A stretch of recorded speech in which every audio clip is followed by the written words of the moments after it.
I was very interested after contemplating our last conversation in staying in touch with you, at least in part to get more insight into what it's actually like to be on the campaign trail. And so now you've been hard at it. How long? It's got to be. Yeah. How long have you actually been campaigning now? Well, it was the last week of February that we began. So it's been just a little bit over 4 months, about close to 5 months. Right.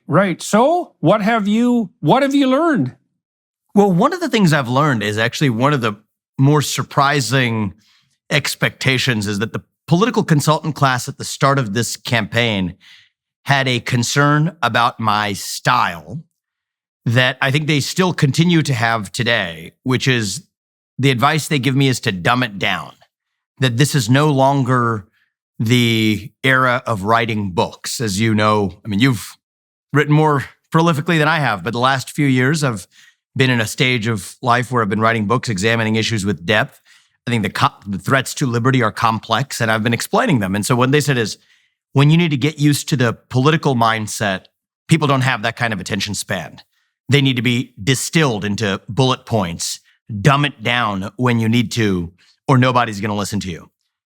What I have found is that I have been at my worst when I'm doing that, and I've been at my best when I'm more or less ignoring that advice. And that's less about me, Dr. Peterson. That's actually deeply encouraging about the voter base in this country. I'm talking to voters that go beyond the traditional Republican primary base, but everything that I'm saying here applies to the traditional Republican primary base as well. I think that our voters today are hungry for depth, actually, in a way that they may have never been. And why do I say they may have never been? Well, I mean, these political consultants are getting their conventional wisdom from somewhere. I assume it's from past experience and not just raw stupidity. I think that they must be judging from prior eras. And at least today, I will give you my sense. You put your finger on two things that I think are of crucial importance. You know, one of the things we talked about the last time, you said that you weren't going to have someone else write your speeches. You said you weren't going to use a teleprompter. You were going to say what you thought. Now, this is what I've watched happen to a number of people that I know quite well. They lack confidence in their own ability and their own capacity to judge the political context. And they hire political consultants. And the political consultants claim to be political consultants. But my sense with political consultants is that they're like money managers.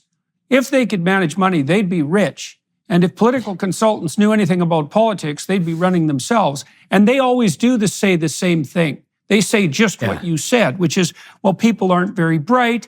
They don't have a very long attention span. You have to dumb it down, which shows you exactly what they think of people. And it makes you wonder, too, just exactly who they want to dumb down for. Like, it might be for the people, but it might be for them. And it's canned advice. And then you said, you know, that you found when you did that that's when you went astray and you fell off course. And that's what I've seen happen to the other people I've watched do this. And, you know, I don't dumb what I say down ever. And people watch it online, and lots of people say, well, you know, I had to listen to this 2 or 3 times and I had to look up some of the words, but I'm pretty thrilled that I'm not being talked down to, and I learned something. And so I think all of that's a lie. I think it's mendacious. And I also think this is more situational, that it's a hangover from the television era. Because television, because you had television produced fragmented attention because you could only get a 30-second soundbite, and you couldn't assume that your audience was following you. But that's not true online and not true in the podcasts. So it's very interesting. That's actually a great point, is that in a certain sense, it's easy to just blame the political consultants, but they may be playing to the medium of communication. Yeah, absolutely. So they produce 30-second TV ads. That is what they do. Literally, you have to say it in 30 seconds, and the final one of those 30 seconds has to be paid for by, XYZ. So that is already where they begin. And even TV hits that are unpaid ads, and we haven't been doing very much TV paid ads at all. One of the things I'm learning is that actually is probably, certainly at this stage of the campaign, a horrendous waste of money. Absolutely, absolutely. I mean, it doesn't make any sense. But even the 3-4 minute TV hits, it's a bastardized form of the truth. And, I do think, especially in this moment we live in, the threats to liberty are complex.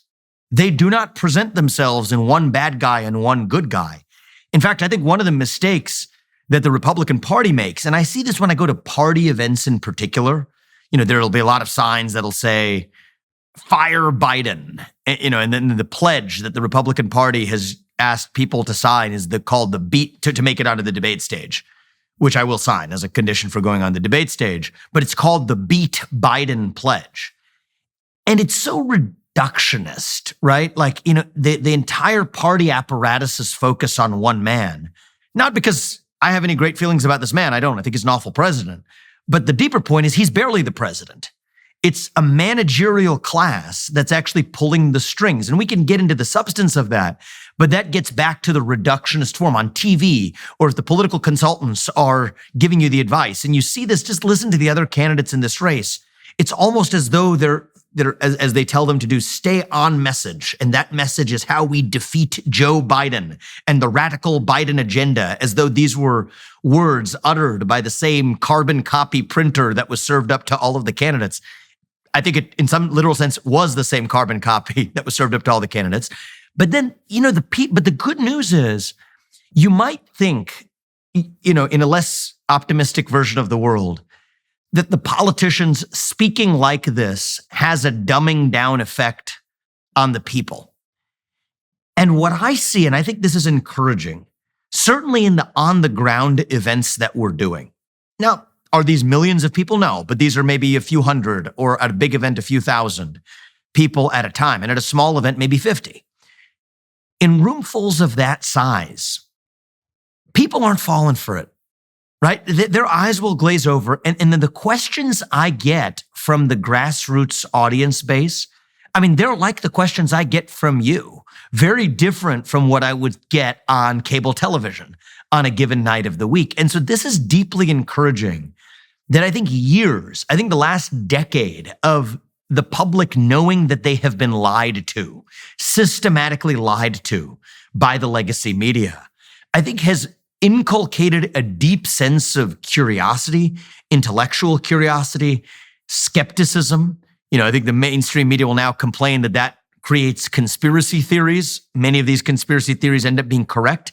Some of them may not be correct, but there's still the right spirit of being skeptical of what you're fed, such that individual people across this country, college degree or not, are asking some of the most intelligent questions I've heard, more intelligent questions about central bank digital currencies than I will get from my former colleagues on Wall Street. More detailed questions about the relationship between the US and the UN than I might get in a standard foreign policy briefing from somebody who's been giving those briefings for 30 years.